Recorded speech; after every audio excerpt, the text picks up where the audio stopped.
Silas Marner by George Eliot. These are a few short discussions regarding the key topics in Chapter 3. Firstly, describe the social structure of the community. Set in rural Britain, the social structure in Raveloe is one that focuses largely and predominantly on social class. The members of the village are categorized and therefore judged based on the social class that they are from, with their own set of values.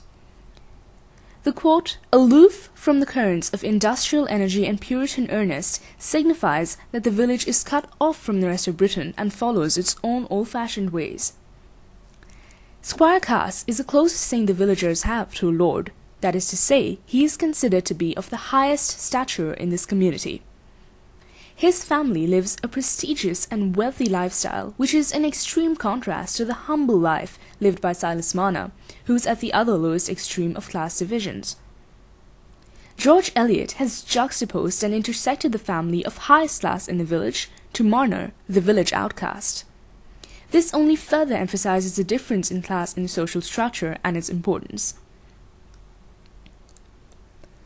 What means does Eliot employ to inform us about the various characters? George Eliot uses the general backdrop of the setting to subtly introduce us to the various characters. This is done from the vantage point of innocent villagers' gossip, and a conversational tone is evident. Phrases such as "the neighbors said" and "everybody was saying" proves the notion of village gossip. Another technique used by Eliot is of two narratives that run parallel throughout the story. One follows Silas Marner, whereas the other one trails the Cass family. At some points during the novel, both these narratives cross and each proves to be of some significance to the other. Eliot dedicates entire chapters to each narrative, such as Chapter 3, which was focused mainly on the members of the Cass family.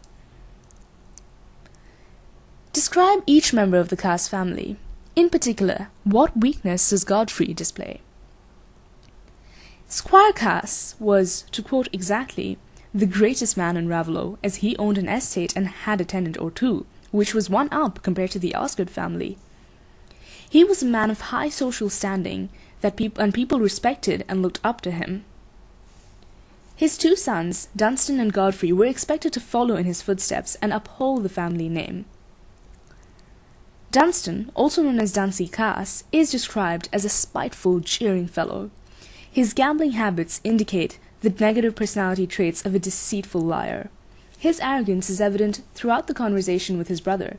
He is also referred to as diabolical cunning, Eliot's way of hinting at his evil traits. Godfrey is the elder of the two sons. His huge stance creates a false image of emotional and physical strength. False because of Eliot's later description, his natural irresolution and moral cowardice, which signifies his indecisive and weak nature. He seems submissive, especially in the presence of his brother. Godfrey's weakness could possibly be his secret marriage to an opium addict, Molly Farron. Dunsey uses this information to blackmail him. Lastly, explain Godfrey's social situation. We could say it is unpredictable at the moment. It depends on the money that needs to be returned to his father, which was received as rent from a tenant. Unfortunately, Godfrey gave the money to Dunsey, who spent the money. Godfrey is the heir to the Cass estate, being the eldest son. The villagers describe him as a fine, open-faced, good-natured young man who was to come into the land some day, which would eventually guarantee his place at the top of the social ladder. However, Godfrey seems to be acting strangely of late, following in the footsteps of his brother, which the villagers deem as a setback. They believe he needs to turn over a new leaf in order to get back on track. He could have a potential relationship with Miss Nancy Lammeter, but his secret marriage unfortunately holds him back. Thank you for listening. This presentation was done by Tanya Jadril, Johan Aher, and Mavish Khan.